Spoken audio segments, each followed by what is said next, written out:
ఎన్డీఏలోకి తెలుగుదేశం రావడం బీజేపీ వాళ్ళకి ఇష్టం లేదు. భారతీయ జనతా పార్టీ జట్టులోకి తెలుగుదేశం వెళ్ళడం తెలుగుదేశం వాళ్ళకి ఇష్టం లేదు. జనసేనాని ఇట్లాగ లొంగిపోవడం జన సైనికులకి ఇష్టం లేదు. మూడు పరస్పర భిన్నమైనటువంటి భావాలు ఉన్నటువంటి వాళ్ళు ఇప్పుడు కలుస్తున్నది ఒకే ఒక్క భావం, జగన్ని దించాలి అన్నటువంటి భావం.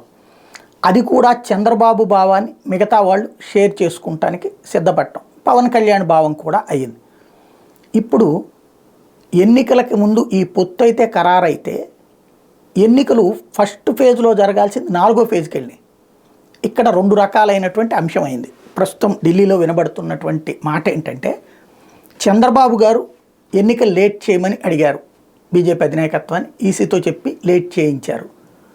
ఎందుకు అంటే ఈ పొత్తుల వలన ఉన్నటువంటి అసంతృప్తిని చల్లార్చుకోవడానికి, ఇదంతా సీట్ల వివాదం పరిష్కారం కావాలంటే ఎన్నికల మూడ్ ప్రారంభమైపోయాక ఆ హడావిళ్ళు అన్నీ మర్చిపోతారు కాబట్టి అందుకోసం 2వ ఫేజ్లో పెట్టమని ఆయన అడిగితే ఇటు బీజేపీ వాళ్ళేమో 4వ ఫేజ్లో పెట్టించారు.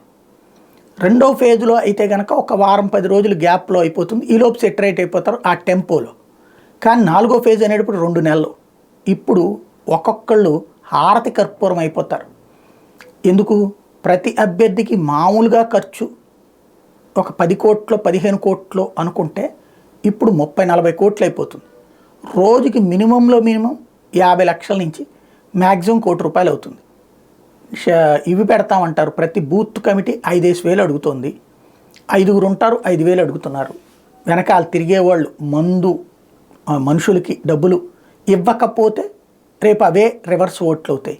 కాబట్టి తెలుగుదేశం అనుకున్నది ఒకటైంది, జరిగింది ఒకటైంది.